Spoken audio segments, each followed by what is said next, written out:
We are live. Good evening and welcome to this live episode of the Philosophy of Information, where we will try to see events of our time with a more philosophical perspective.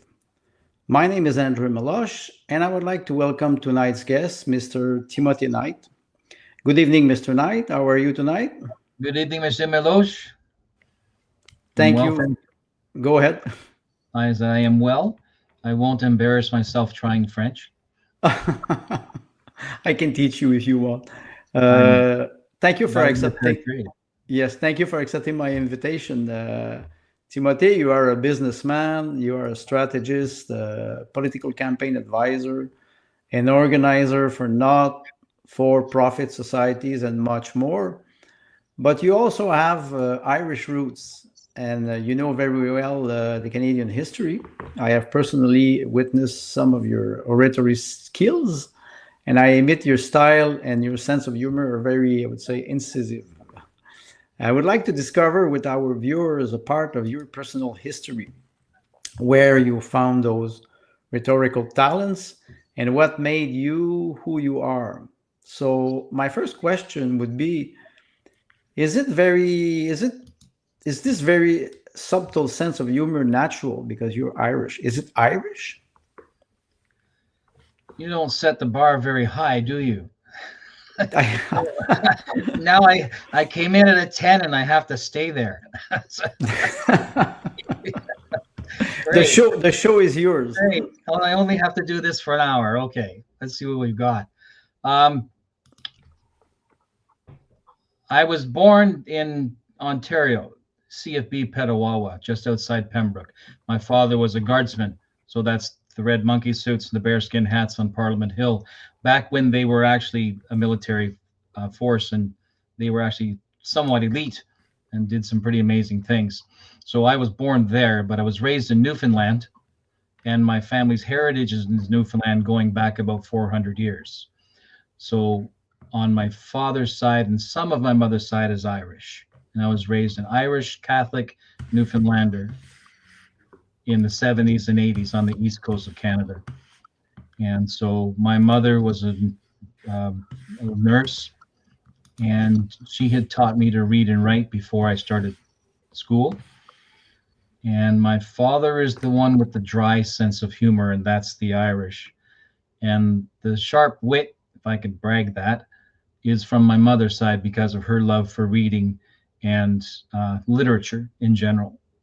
So there's a line that I find myself saying is, "You can read and write and still be illiterate." Mm.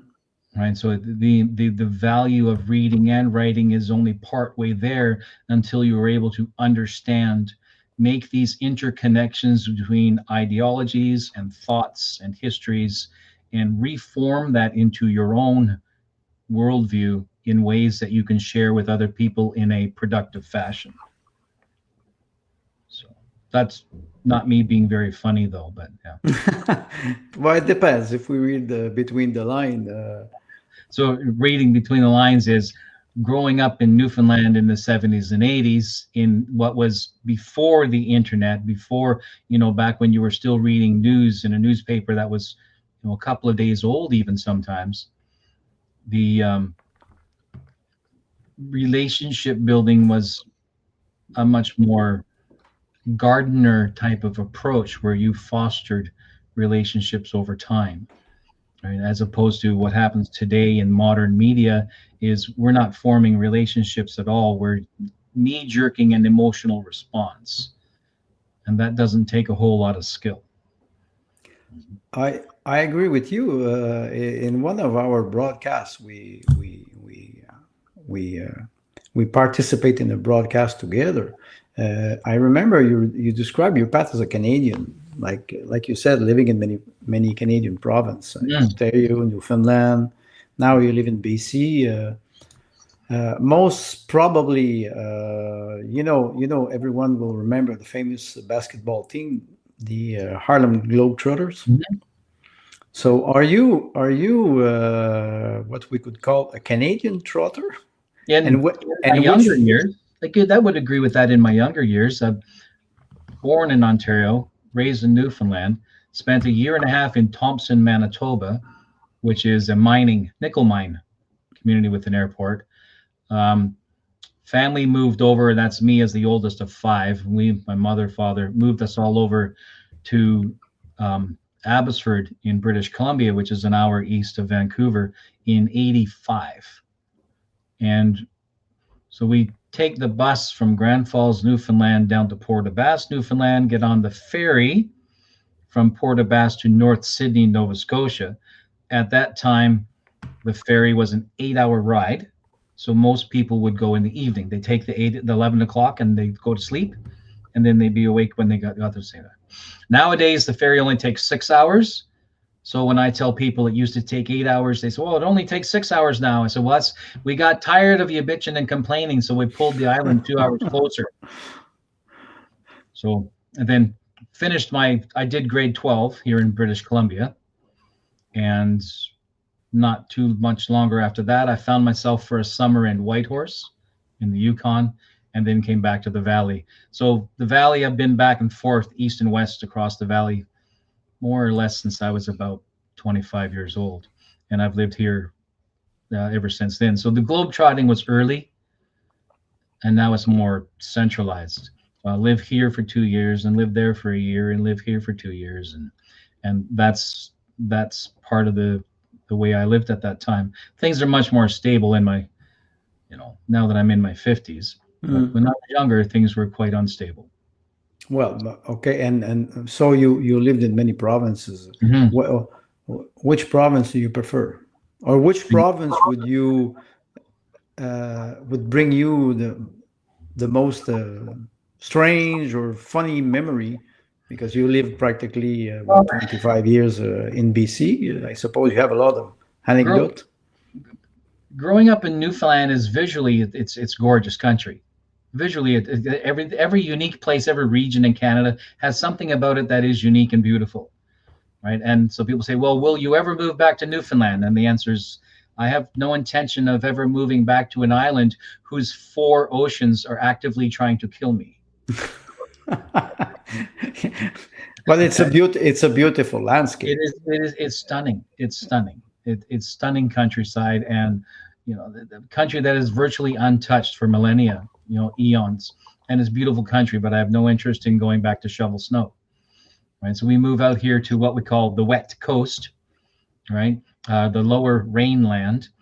And I used to complain because here the rain is much more consistent. In the wintertime, it'll rain for 5 days, but it's just drizzly and cold and miserable. And I would complain to my father because, of course, I'm 17. I'm going to complain about everything. Every 17 always complain. Right. And Dad says, son, you can't shovel rain. I can guarantee you we can, because I did it. Frozen rain in the eastern township. Yeah. So that I can appreciate. But as far as the south coast here is gorgeous. The weather is temporal year round. January, February, we'll get a couple of weeks, 3 weeks, of snow, maybe a little bit of ice. That's about it. And it's strong because it is from Alaska, so it's pretty cold. It'll drop down to minus 20, which is pretty cold here. But visually, the Yukon was my favorite place to be.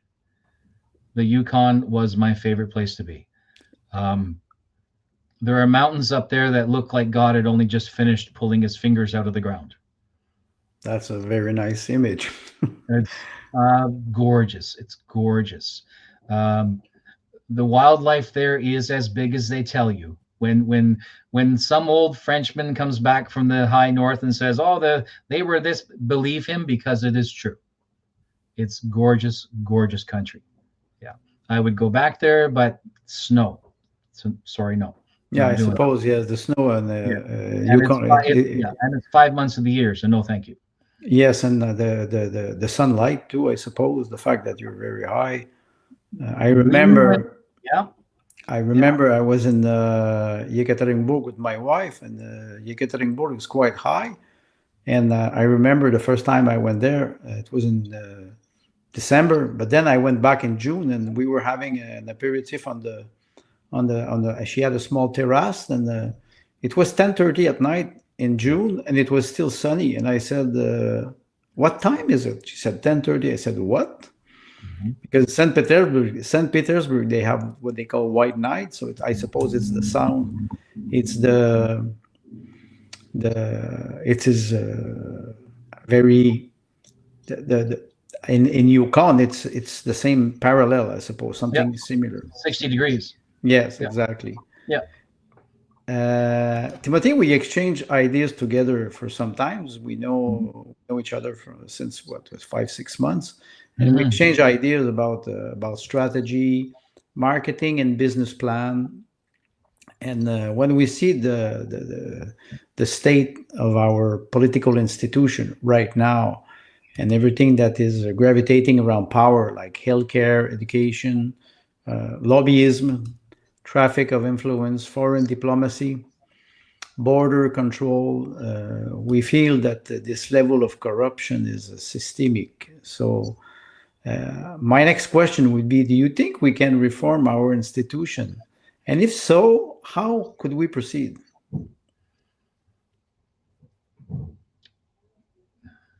I think the idea of reforming the institutions takes the person out of the process. That is, I don't think the system or the governments that we use, because it's municipal all the way up, I don't think these systems or institutions in themselves are faulty or corrupt. Over the centuries, Western civilization has built in mitigating departments and procedures and policies and that are designed to self-correct if they are permitted to work according to their mandate within these larger systems. But when corrupt people are permitted to run without accountability, then the systems become sick, right? I think we've used the word malaise before, right? We've also used the word morass, which is equally valid. And then let's just continue with the thought until you have a miasma, right? The air, the entire atmosphere is corrupt. I think the responsibility is not on politicians to fix it, but for the civilian to become active in their community from the ground up. So it's to be active as a coach on your local teams, to be a mentor or in your social groups and in schools and whatnot, or to participate on the school board, to participate in your municipal level governments, provincial governments, federal governments, and to intentionally learn how these civic structures work. Because it is the ignorance of how they work that leads to us throwing up our hands and saying, "Oh, it's too much. I don't know how that works. I'm not good at that. I don't know what to do." So we shy away from it. And in so doing, corrupt individuals continue their activity unabated. And so the most important thing we can do to reform the system is to become active and to become involved and to educate ourselves. And if we can't ourselves find the tools to educate, then we look for those who can. Backstage, you were telling me that if there's a big crisis, you were telling me find the most influenced group and say that you're a master electrician or try to be indispensable so that you will survive. Yeah, to be indispensable. And without us being in an apocalyptic state or a post-apocalyptic state, where you might have to say to the local gang, I'm a master electrician, or I'm a master carpenter, or I have 10,000 liters of gasoline buried in my backyard for just the time as this. Barring that, then we need to make those associations now. Yes. And in making those associations now, we can forestall or completely prevent these things from happening to us on a larger scale. Interesting. Well, like you said, indispensable. No, sorry for the first. Sorry for the No, the English. yeah, I'm not good at English either.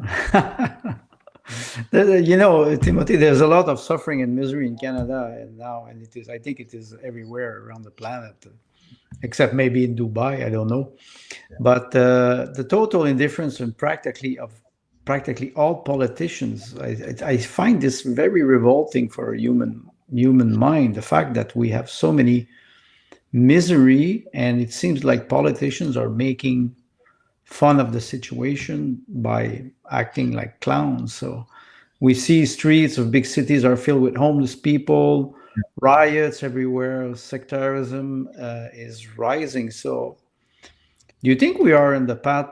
We are on the path of a major interior conflict.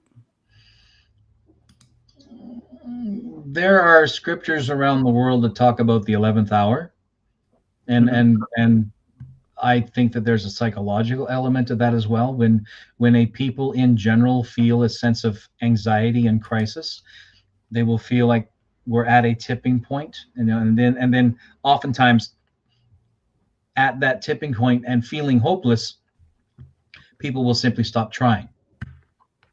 And many of them will choose intentionally, willingly to drink the Kool-Aid, knowing that they're doing something that is not according to their own conscience, because they need to make sure the bills are paid. They need to make sure that their children can still get to, hockey camp. They need to make sure that dance classes are paid. They need to make sure that the insurance on the truck is paid, and they make certain sacrifices to their security and their liberty, to their liberty, with the intention of protecting their security.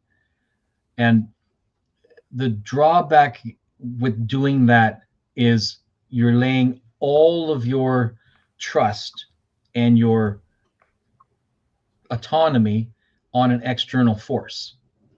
And that external force does not have your personal best interest in mind, which means it's just a matter of time. It's a matter of time. So to me, a hedge against that, one of the hedges against that, is to strengthen your family, right? And to strengthen your friendships, to strengthen the relationships with the people that you work with, and to go across the hallway to your neighbor or across the street to your neighbor and say, can I borrow a cup of sugar? And put yourself in debt to them so that later they can call on you, and use that to build a relationship.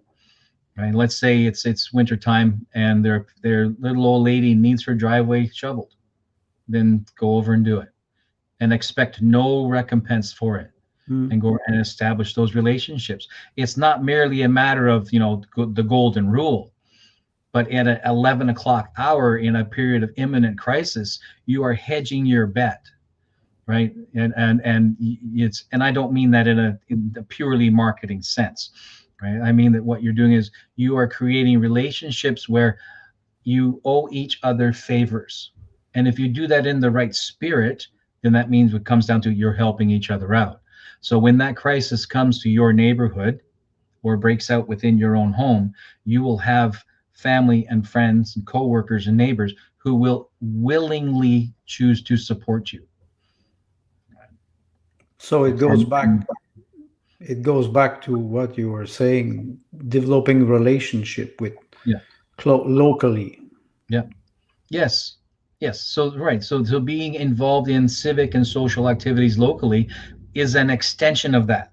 Right. So if you were to make a series of concentric circles of what we call spheres of influence, right, or your circle and your inner circle and whatnot, then you are intentionally choosing my family as the heart of that circle, which initially means I don't hate myself. And that happens to a lot of people, right? A lack of faith in yourself tends to mean, well, if I'm no good, then how am I going to be any good to anybody else? And if you have a whole country who feels that way, then you're in trouble. So, but you take care of your family, your friends, your coworkers, your neighbors across the street. You intentionally look for people that you are useful to, and you make yourself useful. Did you see this? I would say this relationship or this form of relationship being destroyed or hurt during the pandemic? Because I saw how we were isolated by the authorities, whether they were municipal, provincial, or federal. Did you see a big change in especially in British Columbia? Yes, absolutely. Because two thirds of the employment, the workforce, two-thirds of them went home immediately.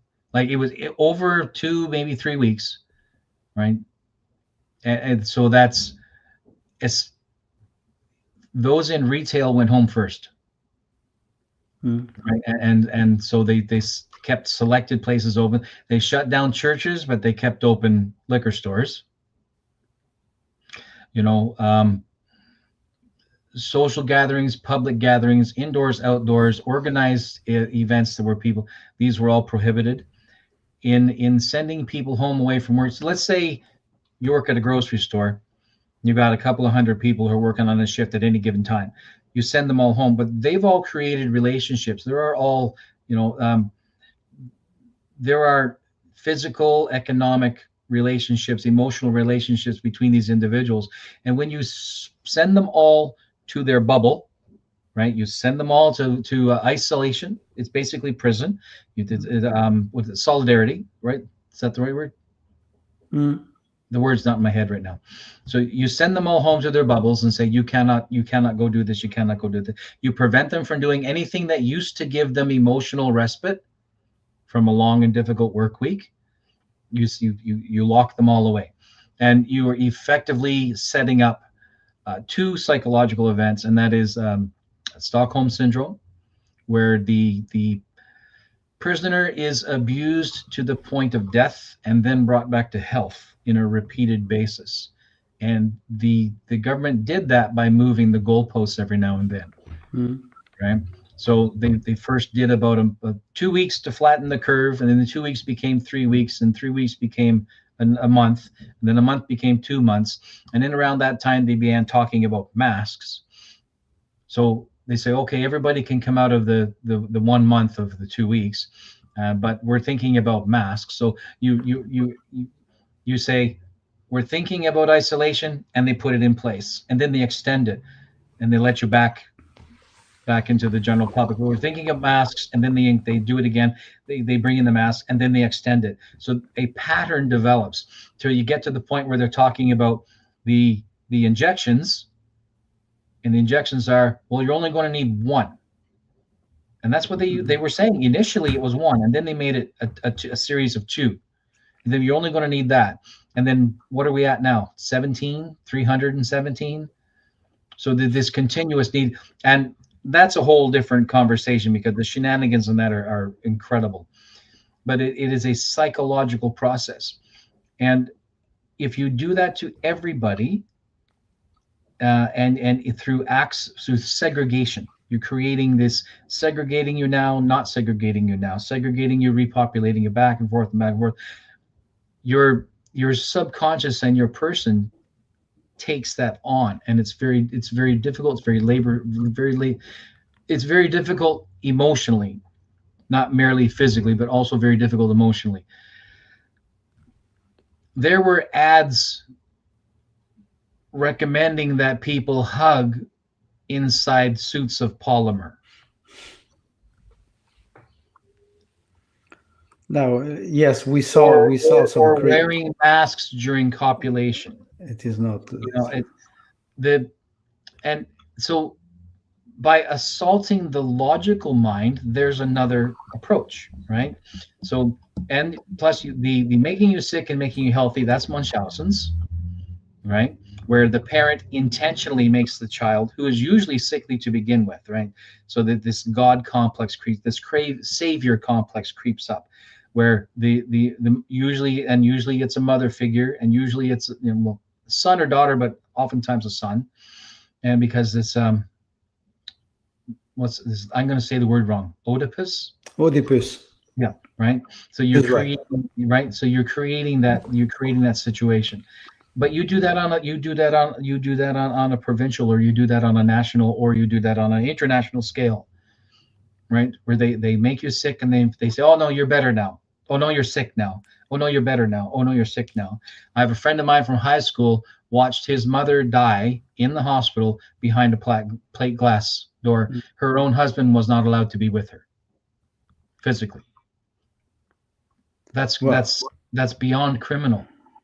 It's beyond criminal. So the psychological tools that were used are crushing, and eventually fatigue sets in. Some people not for some time later, but those who say, well, I work in such and such an industry and I'm making really good money, but the truth is I live on plastic, right? I cannot afford to lose my truck, or I cannot afford to lose my home, or my children are in college and I have to pay these debts. And the fear of not being able to feed their family is motivation enough in the face of uncertainty. Maybe this won't be so bad. So then you rationalize to the good, and you accept the terms, and you accept the terms to go along to get along. The divide is then created between people who say, well, it's just this, or it's just that, it's only for a month, it'll just why don't you just do this, because I'm tired of talking about it, right? And the schism is created by the people in the test. This is the rat utopia, right? There's the subtext. You have, in, let's say, certain agencies are the testers outside the rat utopia, and then now we're looking at it from the perspective of the rats within. So how are those social relationships managed? And so by watching previous examples, if I'm on the outside, I can say, oh, I can reasonably anticipate that these larger, more aggressive rats are sooner than later going to finish off the weaker, less aggressive rats, because we've restricted the food, we've restricted mobility, we've restricted the et cetera, and in spite of restricting these things, we've increased the population. So we have aggravated them out as much as we need to do before their own natural behaviors will kick in. And during what I call the time of madness, that's what happened. well, you referred to national and international, I would say, scheme or stratagem, and I think we see that the global power is trying to destroy the sovereignty of countries. Mm-hmm. And like you mentioned, we try to save our material life, like you mentioned. People, they live on plastic, which means credit. Mm-hmm. So I suppose that they try as much as possible to survive. And do you think, but what about our soul, faith? Do you think people who had faith had more chances to survive or to fight back or to resist? Here in Chilliwack, there are 100 Christian churches. 95 of them shut their doors. This is where I was. This is what I was referring to, because you referred to liquor store and churches. Yeah. It's quite amazing to see how liquor store were open and churches were closed. It was on purpose. Yeah. And people said, if you isolate people but you leave the liquor store open, you will see a rise in domestic violence. And this is exactly what happened. And that is what happened. And they knew it would happen, and they accepted it. So, because I go back to my question, what about faith? People know your faith by your actions. So those who went along to get along, their faith is as good as their actions. And I'm not necessarily referring to, like Western European faith in that, the Judeo-Christian set. I'm referring to faith in anything, right? Because the faith, we have faith in our worldview. Like, even from a secular perspective, if you don't really believe in the gods or a god or any, or anything other than aliens and drones, if you don't believe in a higher power, the higher power is you. And if you don't even have faith in your own ability to make decisions and choose for yourself or stand on your own feet, then you too will buckle under. And I call it buckling under. Right? There after in Canada, after the Freedom Convoy and the fiasco of the War Measures Act, because I don't use any other term to call it other than what it is. It was the War Measures Act. Calling it the Emergencies Act is a pile of horse feathers. It was a lie. That's newspeak, right? That's 1984 language, right? Intentionally changing the definition. If you were able to look at the definition of the word vaccine 15 years ago and compare it with the definition of the word vaccine 2 years ago, you will see two different definitions. So going back to the word faith, a person of faith, especially those who believe in the ability of the human body to take care of itself when it's well managed, right? The herd immunity, personal, your body's natural immune system, etc. A lot of this was under rational assail. It was being assaulted, verbal rhetorical assault, saying there's no such thing as herd immunity, when pretty sure it's been, because it was taken from the word herd, which has to do with animals, which goes back to agriculture and horticulture, which is 15,000 years ago, to the early, to what is attributed as the beginning of agriculture in mankind's history. So these terminologies and these cultural things that we talk about, these are not brand new. These are not out of the Reformation. These are not out of the birth of the Catholicism. These are out of cultures that are older than we have words for. Right? So so much, the mind that agrees to go along to get along has to intentionally ignore itself. It has to intentionally ignore what has been held as a immutable truth for thousands and thousands and thousands of years, because I need to make sure I have gas in my tank. I need to make sure my child gets to dance. I need to make sure, right? And these are real crises, but these crises are an effect of us becoming too dependent on external welfare, external welfare, as opposed to us building our own wealth. Well, right? And wealth is best built in groups: family, friends, co-workers, neighbors, right? Because they all have reasonably equal vested interest. what you were referring to earlier, and it's interesting that you mentioned Orwell. We see, I suppose, Orwell was feeling it decades before what we experienced. Yeah. This world, this is what I would say, the dystopian world, it's being created in front of our eyes. So it looks like in a horror Hollywood movie, except we are in the movie. So do you think we've now become desensitized to its exposure? Exactly. Do And you so think right? So if we were Martians watching Earth the last 5 years, we'd be thinking, wow, this is season 5 of the most horrible TV show I've ever seen. But we're in the middle of it, right? It's the scary movie series, the parodies from the late 90s and early 2000s, where the victims are sitting beside the guy who was just stabbed through the back of the neck, and she puts up her hands and screams and stays where she is. And the killer makes mockery of it and then takes her, right? We are there. People are in crisis and being taken right beside us. And we say, oh, it's terrible. Oh, it's terrible, right? And then we are next because we don't have the good sense to get up and move. Right? it is you're right, it is frightening. Can we wake up in 2000? It will be 11 days, 12 days now. It will be 2025. We have a quarter of a century of the 21st century. Yes, quarter of a century of the 21st century. How do we wake up from that? The George Carlin in me laughs and says, "Welcome to the waking nightmare. I told you so." Yeah, yeah, yeah.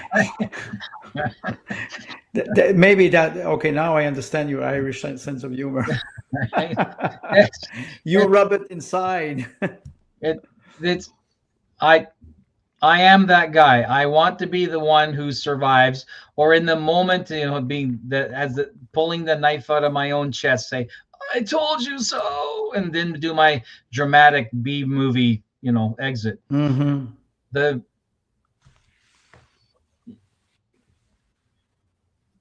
I have hope is the wrong word, because the Western view of the word hope is as vague as the Western view of the word faith. So the word Yes. faith in a Judeo-Christian context, the way it's supposed to be, in my opinion, is faithfulness. Right. So I have faith that I'll make a sandwich, and then 10 minutes later I'm in the fridge going, "Oh no, there's chicken in here." So Right. your faith is fading. Right. It's was vacillating, Ah, fickle. Right. But if I am faithful, I act with faithfulness. That means there is a dictum, there is a lifestyle, there is teachings and instructions that I say, these are the rules by which I adhere as closely as I can. And I am faithful to these things. Right. So hope is the same thing. So hope is I am faithful to these dicta, these teachings, because I I am I hope, which means I believe that the promise of the outcome of this formula will be positive and to my benefit, and better than if I were to follow another set of instructions. Right. So you can even look at it in a very secular perspective and say, if I do this and this and this in this particular pattern, as those in this career path have done before me, then I should achieve the desired, the reported outcome, right? And that's being faithful. So being faithful in a spiritual sense is, if I take care of my family and my friends and my coworkers and my neighbors, when the time comes, I will fall within their circles as well, right? So I believe people, even in crisis, even in personal crisis, are capable of doing that. I have a question from our dear friend who wanted to jump in our interview.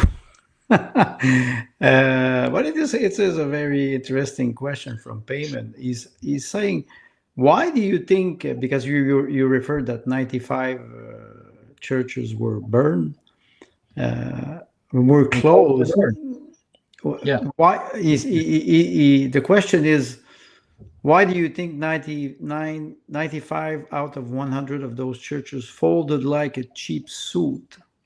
You want my honest answer, or do you want my political answer? I want both, Well, both. Okay. The political but I answer. will let you decide which one. The political answer is because they they read Paul's instructions to pray for your leadership the wrong way. They read it as bow down to Caesar, and that's not that. The Exactly. right. And when Paul is talking to the Hebrew believers at that time, he's saying, praying for them, or so that they become, so that enlightenment comes to them, so that they understand and they see the value of the teaching and instruction that you follow. That does not mean bend the knee. It's quite the opposite, because it expects you to maintain those lifestyle that you've been taught. So that's the political response. It's a misinterpretation of the script of those teachings and instructions. My honest answer is, when you run your church like a business and you need your tax status maintained, you will bend the knee.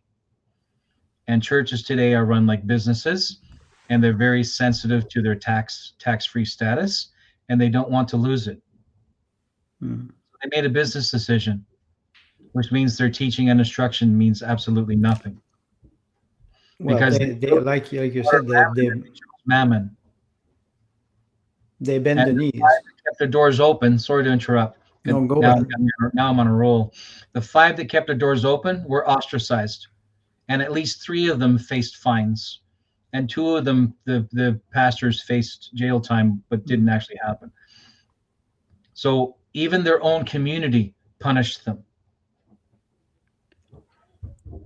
That's an understatement, in the sense that some of them fought back, and like you said, they did not pay the tribute to Caesar. That's right.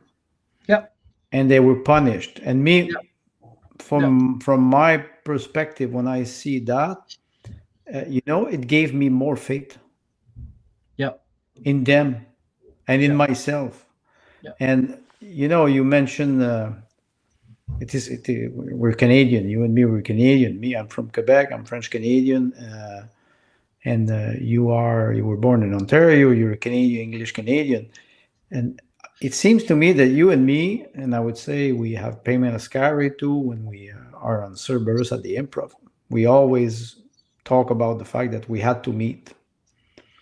Do you think that we met because our differences of languages, differences of way of life, and I will refer to history, because in the rebellion in 1839, there were five patriots, Canadian patriots, who were hanged after the rebellion.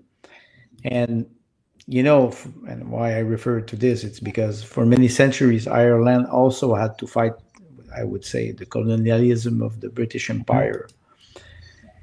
And I refer to the Irish Republican Army and the fact that the Republic of Ireland was separate with the Northern Ireland. So now, going back to Canada, do you think one day, because Quebec never signed the Constitution, the history like me, do you think French Canadian and English Canadian one day will be able to make peace in the sense of understanding each other's differences and reinforce our Canadian identity, which is now in jeopardy, or our sovereignty? How do you think we can do that? And is it possible? Technically, the Canadian Constitution was signed by only one authorized representative, the Prime Minister. Meanwhile, there were 12 other representative ministers on hand. Their signatures are not on it. So that's a separate discussion. Once upon a time, before the Canadian Railroad, Canada was divided, Rupert's Land westward, at the 55th parallel. I've seen maps. I can't find them anymore, but I've seen maps where there were proposals made to divide Western Canada, not 4 provinces, but into 8 provinces, and the northern lateral line would be at the 55th parallel.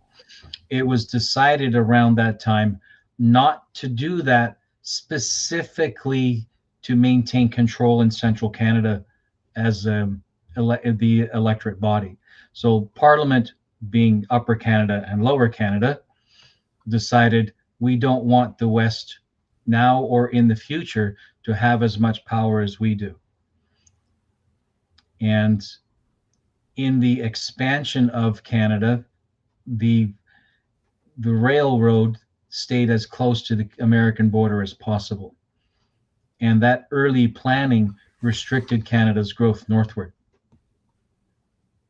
And in restricting its growth northward, you were able to reduce the number of population and thereby reduce representation by population. So at that time, you're talking about more than 100 years ago, knew or could guesstimate that we being Upper Canada and Lower Canada, which is Quebec and Ontario, Mhm. would be able to maintain control of the Dominion simply by setting up the early or the seedling communities and preventing them from growing into major population centers, and preventing Canadia's populations from naturally moving into the more resource-rich central and northern lands. And they successfully did that until today. until today. Well, I mean, they're still successful at it. If I was king of Canada, I'd go to Western Canada and I'd make 4 new provinces. I would do it immediately. You I would want do to it immediately. you want to replace Donald Trump? Well, no, because I Donald Trump. You know why I ask you that this? that he's his own kettle of fish, right? He is he is crazy like a fox. He knows what he's doing. He knows exactly what he's doing, and he's known exactly what he's been doing probably since he was first doing reality TV. I mean, he was before that, because that's why they picked him up, because they knew he was crazy like a fox and figured, we give this man his own TV show, this will be great, and it was. But after he'd written his book, which he may or may not have written, but so what? When you create that type of persona, there's like that legend, right? The myth, right? We know that there is a truth at the core of the myth. There's a truth at the core of every legend. And the truth is, he's a shrewd man. And he surrounded himself with people who are better than him in his business life in his younger years. And he's done that again. He did it the first time he was in office, surrounded himself with people who were better than him. So he went out into the public and became the lightning rod to keep everybody distracted, while the POTUS went off and got things taken care of. He's going to do that again. He's not threatening Canada, he's taunting Canada. And there's a difference. He's taunting Canada. I wouldn't taunt Canada. I'd straight up threaten it. But that's because I'm Irish. I don't care. I don't care. I don't care. We see it is coming. This Irish sense of humor. We often have conversation, and you often refer to grassroots movements and the necessity to be active locally, to change, to make political change. There's a concept that I found not so long ago. The concept is called localism. It's a social mode of organization based on the subsidiarity that has root in the natural law philosophy of Thomas Aquinas. And I discovered that recently. Thomas Aquinas believes that natural reason can prove God's existence. And Aquinas' 5 ways of proving God's existence are motion, you mentioned the action, efficient cause, possibility and necessity, like you were referring to be indispensable, degree of gradation, which would refer to hierarchy, and design. And today, practically all society are secular society, and they reject those spiritual ways, pretending that they are not rational. What argument could we use to demonstrate the rationality of faith, that it is a choice and not something that is irrational?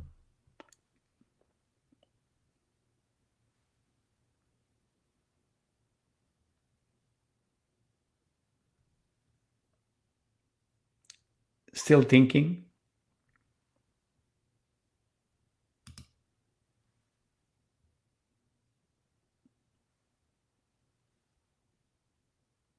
Are you still there, Timothy? Oh, I think we lost Timothy. We'll see if he will come back.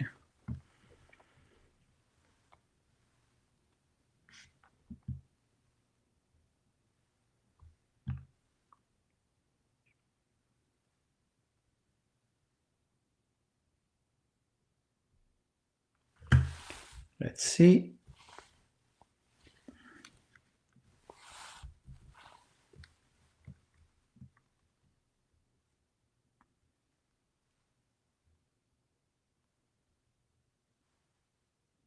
So,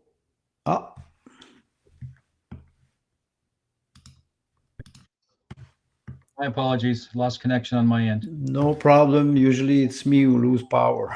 I Go think it ahead. was actually my NordVPN that did that. Uh, well, It's my what I get for question. buying a VPN. I I don't know if you heard the question about. We were talking about Thomas Aquinas. Yes, and Yes. he was referring to five Yeah. ways of proving God's existence, and my question was, what argument could we use to demonstrate that rationality of faith? Many people, they say, if you believe in God, you're irrational. Is it a way to tell them that it is not irrational to decide to believe in God? What would be your argument? Thomas Aquinas, that man's hard to read. He is. He is. He's hard to read. That's why he's interesting. And yeah, and I can read, and he's hard to read. Okay, so how does the rational mind prove God, or how can we describe, in such a fashion? And usually, to prove that something exists is to show them their handiwork, right? Leonardo da Vinci doesn't exist. Well, actually, right, he does. We see his handiwork. And I've learned through the time of madness, which is what I call the last 4 years, that there are people who will simply refuse the evidence. And to refuse evidence that is obvious and rational and proven multiple times from reliable sources is an act of will, or an act of pride, or an act of fear, an act of ego, right? Oftentimes is you have become a person has become so heavily invested in a particular view that to acknowledge a small truth, that's the only straw that camel needs to fall, right? To cave under the weight of the truth. So to prove God, most people will say, well, you breathe, or look at leaves on trees, or look at the water cycle, or right, the carbon cycle, or look at the movement of the heavens and the skies, and you see the handiwork of his hands.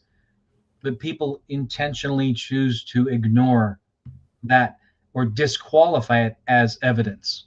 So where someone wants to disqualify nature as evidence of a what's the word, the divine, or was it intelligent design, et cetera, which is a very common thing used in, I think, creation research circles and whatnot. Creationists like to use the term intelligent design.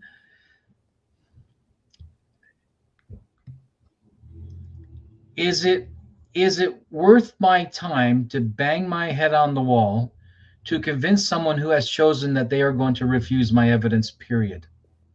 It doesn't matter what I propose, right? It's the same as, well, look at Canada when you go to a monk debate, right? Look at the monk debate with Jordan Peterson, right? And Stephen Fry sat with Jordan Peterson.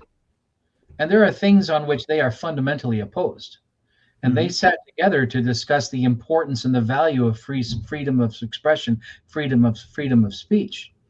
And on the other side, in the face of clear rhetoric, they simply chose to ignore it and hung on to a socialist and ESG view, right? Which is emotional. I forgot what it means now. I shouldn't use it if I forget what it means, but hung on to a view of the world that goes through the amygdala as its primary filter. But you can't do that. You can't do that. You cannot say that you're a proper secularist, or a proper reformist, or a proper intellectual, and then allow information to be filtered out because it doesn't fit your preferred worldview. There's nothing scientific about that. They talk about the science, or they talk about science. It's not science. It's called the scientific method, right? It is a method of experimentation. So the science, that definition itself is incomplete because it doesn't accept a method of experimentation. So you have people who have chosen a worldview and are unwilling to put it to the test. So to people who are unwilling to acknowledge, things that we don't yet have tools to observe, right? There was a time when I could not observe the elements in the atmosphere. Now I can. There was time when I could not observe the temperatures of stars. Now I can. There were times when I could not observe where in my brain was telling my mouth to speak. Now I can. So as technology and tools develop to show us things that we could not earlier observe, and once you observe something, you can describe it using known categories, using known elements, using known things. So you continue to build upon what is real by learning more things that we did not know beforehand. If you have simply chosen to acknowledge that this and this and this about COVID and bat soup, the beginning was bat soup. Right? The beginning was a wet market in China. And oh, how horrible a wet market. Well, shut up, America, because you guys had wet markets 100 years ago too, right? You get to a point where you are so committed to your worldview, you stop experimentation and you become static.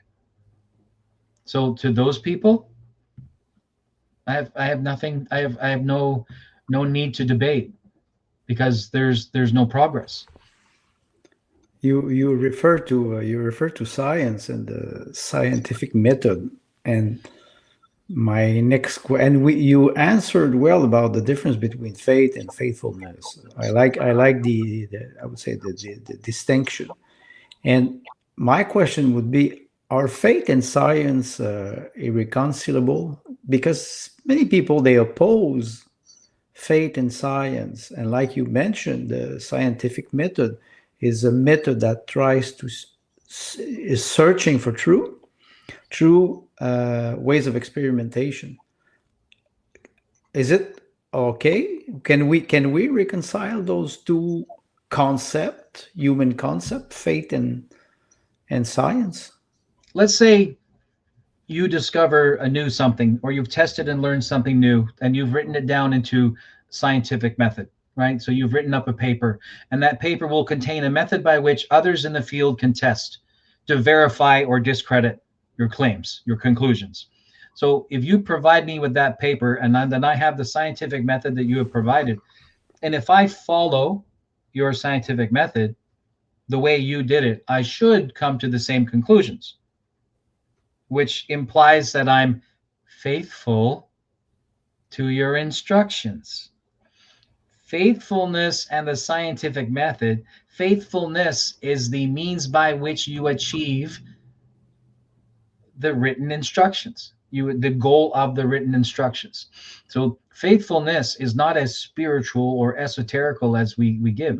Faithfulness, and then by the way, faith, so that would be the larger body of, and faithfulness is the process of living out your faith, where faith is the idea, and faithfulness is the living out. Science is the idea. The scientific method is the process of living that out through experimentation. Faithfulness is also through experimentation, but I don't recommend that spouses do a little experimentation while they're being faithful to their spouse, right? So you are faithful to your spouse. That's the design of a marriage, is exclusivity, faithfulness, right? So it's the same thing, and you're doing this not merely at the moment the vows are exchanged. You're doing it 40 years later. You're doing it 50 years later, right? And should anything in that test, right, that lifestyle, prove that it needs to be modified, oh, look, it says to use the Erlenmeyer flask, but we've been using this one. And no wonder it's not working, because the material in the glass is interfering with the test, right? The material. And so the scientific method and faithfulness, I propose that they're the same. I don't want to say they're flip sides of the same coin. They're not. They are the same thing. They are the same thing. That's a good nuance, and that's a good distinction. And it is funny because I sent you all the questions that I would ask you tonight. Maybe I manipulated your mind, because you referred to the exclusivity. I think this is interesting, and my next question, I was about to say, moral sense has been destroyed since many decades, and we have practically no moral code anymore. That maybe I referred to this exclusivity that you mentioned. Do you think we can restore a strong moral code in the society now Yes. without our Yes. ethical boundaries? Yes, because mules don't procreate, right? Well, Right. So that which is wholly unto itself becomes extinct. It will try to take the world with it, but it becomes extinct. Right? Babylon does not survive. Historical Babylons did not survive. Right? And to be honest, even historical Babylon, they had gods too. hmm, Right? So you could bring that into the equation.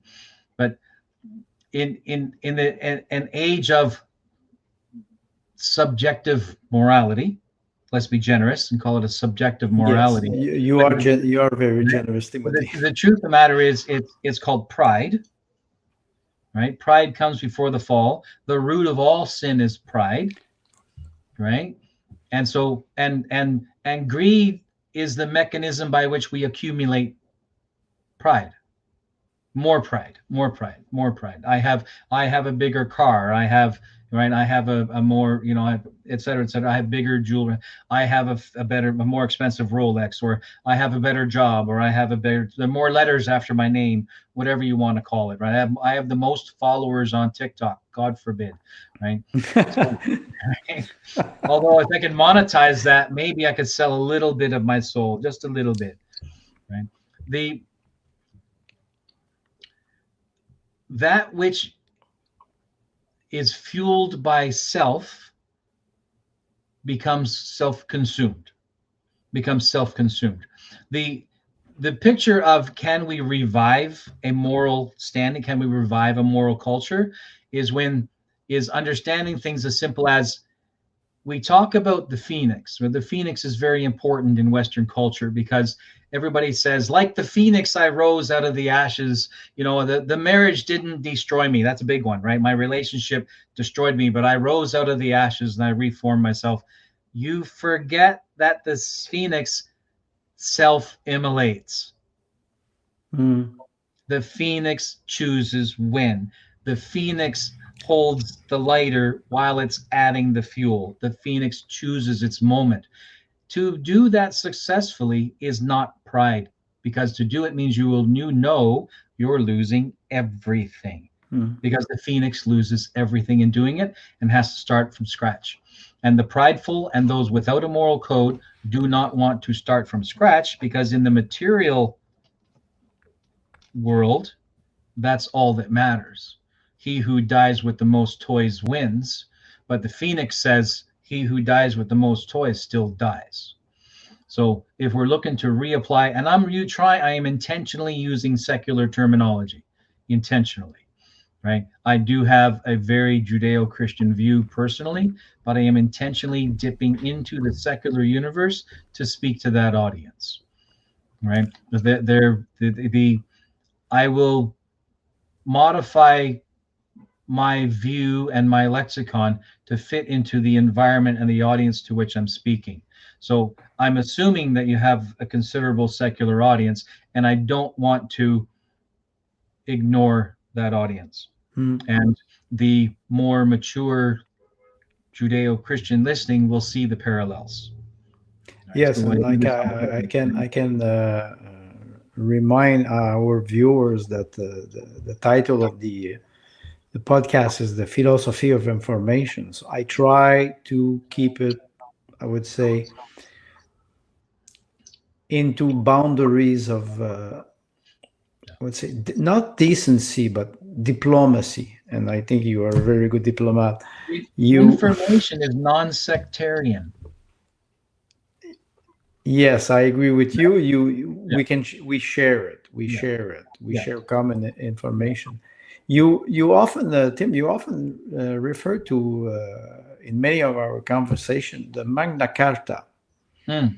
The Great Charter of Freedom that originated as an unsuccessful attempt to achieve peace between royalist and rebel faction in Yeah. 1215.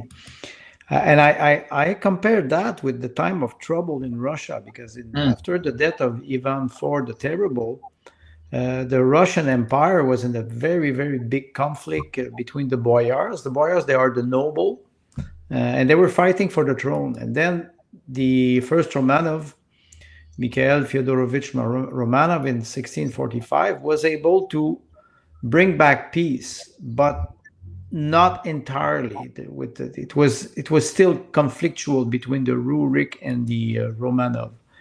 So, could you tell us a little bit more about Magna Carta, and could we use this Charter of Freedom as a model today for civil peace, especially for Canada?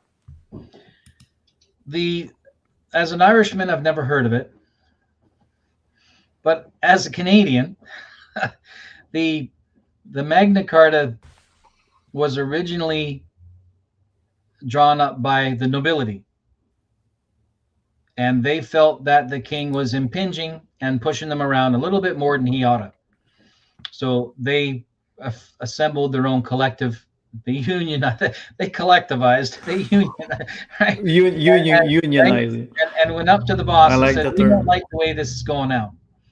And so they went on strike by going to have a little battle with him, and he ran off to his island, like Trudeau does, and they forced him to sign a document that he actually did not sign, but he did put a seal on, but not his Mm. seal.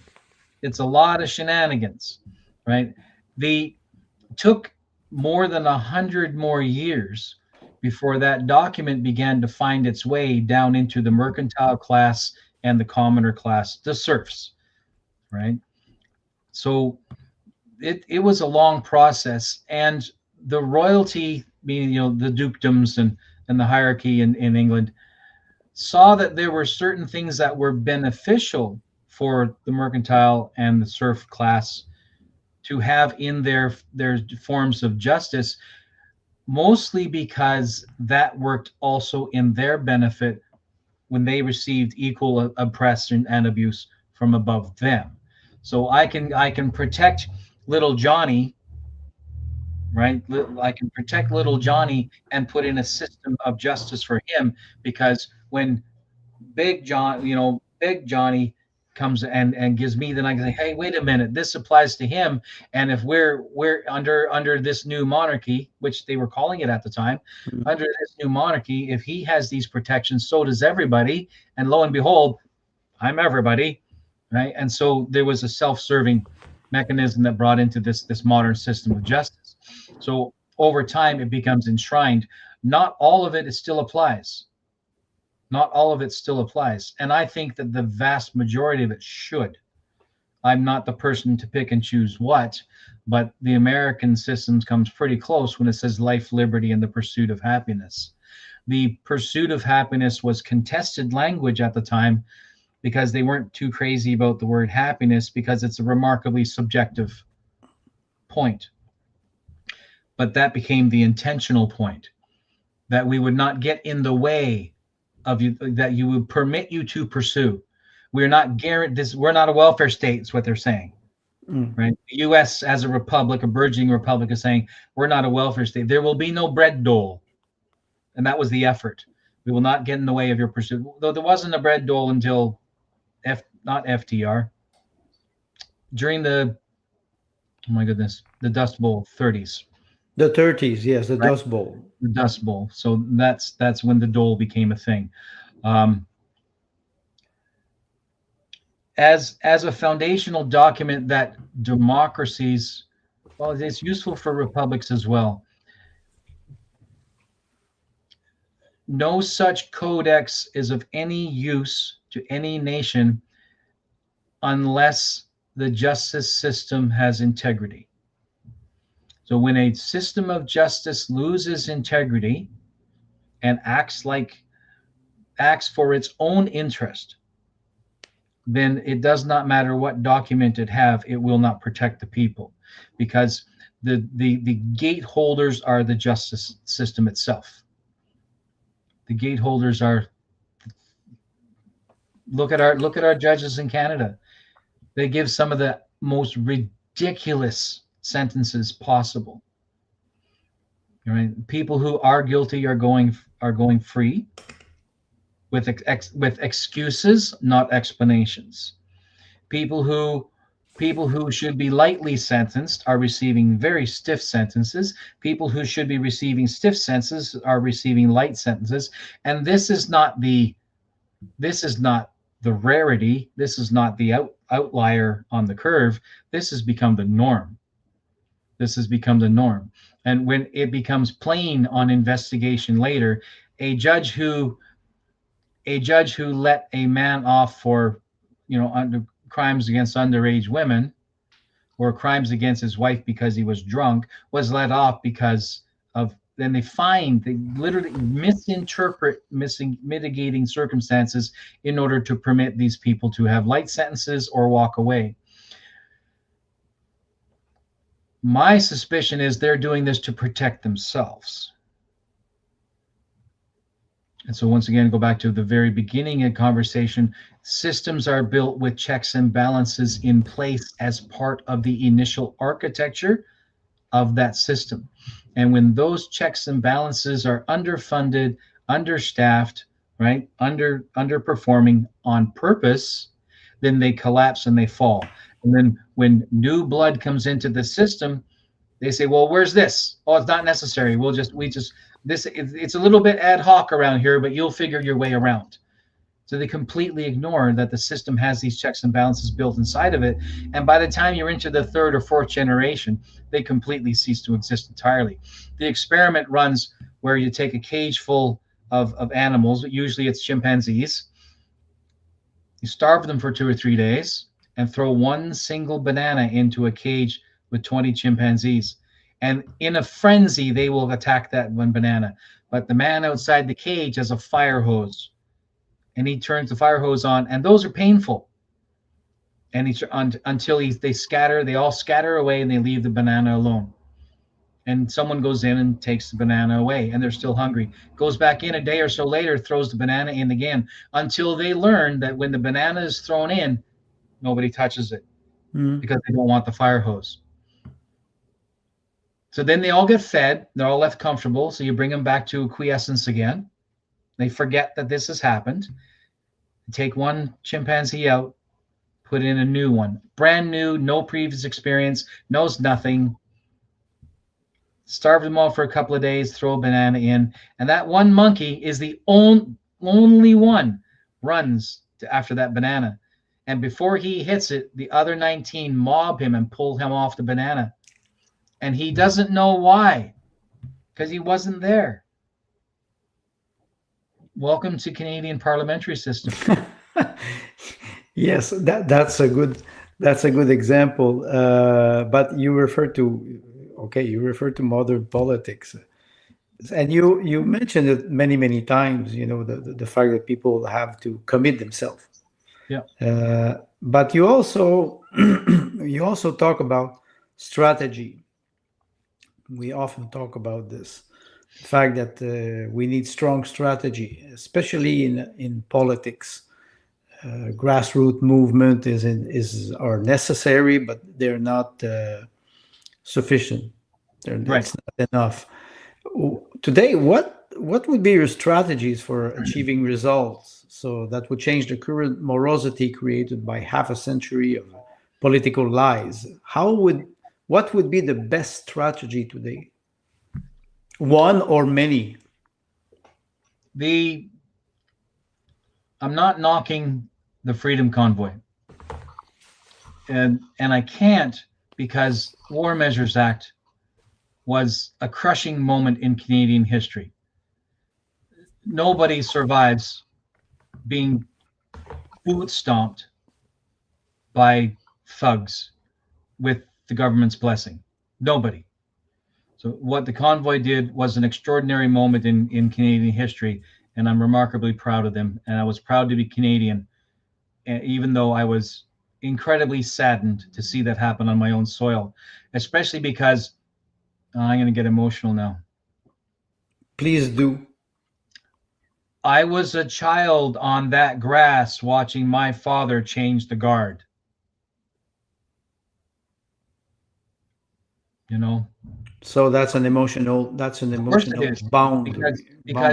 because I was on that grass in better times as a child, watching my father and his other soldiers parade the changing of the guards, and I have an attachment to that front lawn and what it means, right? And for a hired military force, they were not police, thugs. My opinion, they were mercenary.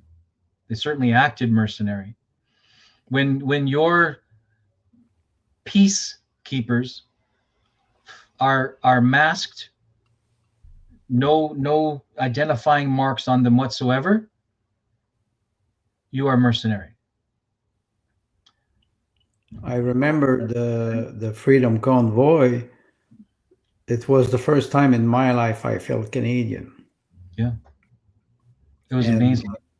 And I would say when we met, you and me, through the kind introduction of Payman Askari, I was very happy because I started to understand that, first of all, Canada is a very big country with a great history. But I think I did not know well the history, maybe not as much as you. But the Freedom Convoy gave me this opportunity to, first of all, to discover the history of Canada and to be proud of what they did. They were very courageous. Yeah. Uh, And so you mentioned grassroots movements, plural form. mm, So the convoy is like a coalescence, right? Because different groups from across the country converge together in support. So you have all of that organizational work in behind to connect groups from British Columbia, Alberta, Quebec, right, the Maritimes, to converge onto this one point. That took a lot of coordination, a lot of effort. So that's one grassroots movement, but on a very large scale. Then all across the country, even prior to that, were smaller grass movements in communities that were stretching flags across bridges and showing signs of support. Even before the convoy, civilians were doing this on usually like on a Saturday or whatnot, and it became a thing across the country. And it's interesting because the Trans-Canada Highway is the major artery of Canada, passing through all of these communities. So there are grassroots movements happening locally, but they are in heart and in spirit, and thanks to social media, connected and live and on and connected in real time. These grassroots efforts are emotionally driven, which is okay, but they lack cohesion. And so when the moment of crisis passes, or when a sufficient oppressor breaks up the mob, then they tend to scatter because it's grassroots, right? These are mice, right? They are not foxes and wolves. They are mice. Occasionally, a grassroots movement will have a cult of personality rise up through that, and then you end up with these small pyramids of grassroots movements across the country, and the kingpins at the top, these little cults of personality, end up eventually bickering amongst themselves. And this is one of the things that Canada suffered from after the convoy, are these small movements and their leadership at the top, which are struggling to maintain the momentum, and value in the system, because now that your job effectively is done, then you disperse and move back into the population. But there were enough of these small cults of personality wanting to maintain the momentum, but under their own brand. Right? What a populist government does, or a populist movement, is it does not seek for a cult of personality approach. but a populist movement is considerably more organized and uses more pragmatic, a more business model approach, right? So in so doing, it's able to make sure that everybody has a place. It pulls in these cults of personality and says, you're really good at this, let's get you doing that. And at no point in time does the leadership of this populist organization seek to be elevated above the grass. So the grass is below, and the populism is the single ideology, or the single modality, and what is underneath is the voice, but what is on top organizes the body. And it is that type of structure that would bring the populace, or the people, that voice as a unified voice to speak to the issue. And since the convoy itself was the most unified voice that we have had. And all these small organizations since then are not unified, so nobody hears the voice, right? And the media is not going to pay attention because you're not a big enough threat. So what you're saying is that now, after that the dust has fallen down, all those small movements would be what, a little bit disorganized and in Yes. competition between each other. Yes. So And they will collapse. and that's why they cannot federate a good and a strong message. Because they're not interested in federating. Okay, that's a good explanation about how do you use those forces, those strength to unify. What I think, if I were trying to be king of Canada, which I am, but we don't have a king, so whatever. But if I were trying, right, that's a different discussion. But if I were interested in such an organization, or being heard by Parliament, who are simply not listening because they're not interested. If I were interested in doing something that would make this happen, then I would not go to the little kings and the little queens of these disparate small protest groups. I would go directly to the people and tell the people, has your voice been heard? Well, not since the convoy, because the convoy is the moment in history, right? The convoy was the unifying voice. It was the unifying voice, right? So you go to the people. Now, should a political party reach down to the grassroots and say, what do you want to say? I am here to represent you. It's not about me. It's about you. We merely want to organize and to represent you so that your voice is heard. So it's not about what I think. It's a very much more of an entrepreneurial approach. The entrepreneur says, well, I'm interested in a certain something. I wonder if the market has a need for that. So you look out into the market and you do your research, which means you literally do your research and you look for the hole. And if I see that there's a hole, that's something that I have an interest or a capacity or could quickly fill, then I do what is right. I assemble a business plan, I assemble a marketing plan or a production plan, a hiring plan to bring on the right team members, and I put it all into place, and then I move into that market. I produce a product or a service, and that because there is a hole in the market, I know that when I present it to the market, they will be like, oh, hey, wait a minute. Yeah, I want that. So you have a ready consumer, right? That takes time, that takes practice, and it takes a business plan. So in a political sense, any political organization that treats this like a business and does what is necessary at the top, they will indeed capture an audience, a consumer, and who will want them to be their voice. So I have a much more business approach to grassroots movement, right? And I have a more business approach than the concept of populism itself, because historically populism is a historical paint job of grassroots, right? It is often a reaction to the power of the elite, Yes, yes. and like you say, it comes from the You minimize bottom. it, right? You Hmm. minimize it. I minimize it. How do I take away the threat? I minimize it. Yes. You don't even have to take away the threat. You just minimize it. Or you, like in judo, you use the threat or the strength Right. of the or your Yeah. adversary Yeah. to Yeah. reinstate a certain balance. Yeah. Yeah. Yeah. Yeah. Timothy, do you have any future project that you would like to share with us? I mentioned a couple of times I plan on becoming king of Canada. I'm only mostly Yes. joking. You will have a hard competition with our friend south of the border. Oh, he can come play. I'm sure we can arrange a trade agreement. He likes to play. I mean, he sold rice to the Chinese. Maybe he can sell snow to the Canadians.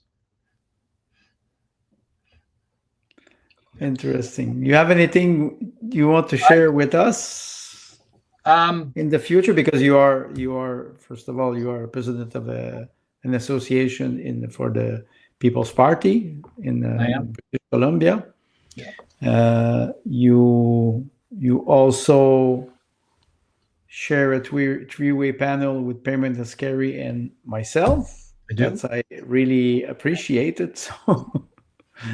So can you tell me final word of optimism for our viewers, for Canadian viewers, how we will, let's say, how we will face to the next year, 2025, how we should. I'll tell a very short story, which I think everybody has heard before, but I think it's a good way to conclude. There's a man who lives along the beach, and after every squall, he goes out and walks the entire length of his beach and throws starfish back into the ocean. One day he's out for a walk after a storm and he's doing the same thing. And off in the distance, he sees a man walking toward him on the same shoreline. He just keeps an eye and picks up a starfish and tosses it back in the ocean. Eventually, the other person comes up to him, and it's another man. And the man stops him, and they greet each other. And the other man says to him, "What are you doing?" He says, "Well, it's after the storm, I come out and I take the starfish that have been washed up on shore, and if it's too far for them to get back, I toss them back in the water." And the man's shocked and somewhat wagging his finger, says, "You're not going to save all of them." And he picks up another starfish and places it in the ocean and says, "Save that one." Small action. That's the only way. It's the Exactly. only way. It's the only. Hollywood makes us think that we can be superheroes. No, Hollywood. Our stories want us to believe that we can be Superman. Sorry, but the Uberman doesn't exist, and when he does, the world crushes him. We have 2 world wars that prove that, Yes. right? So why my focus is on widows, orphans, right? Your own family, your own friends, your coworkers, your neighbor. I can't save the world, but I can save my world. And I don't and the selfless nature in that is knowing that I'm not doing it for my own benefit. And the scary thing is that sounds kind of socialist, that I'm Is making a is it? sacrifice for the benefit of others. But if I'm doing it, not at the assistance of a governing body, but at the insistence of, I want to be good to my neighbor. I want to be a good person to my wife or my child or my coworker or my employee. And I want to be a good person to them because they too suffer as I myself have suffered. And in that mutual elevation, and that's antisocial, right? Because socialism is we bring everybody up by pushing everybody down. Everybody will be equal when they're all on the ground.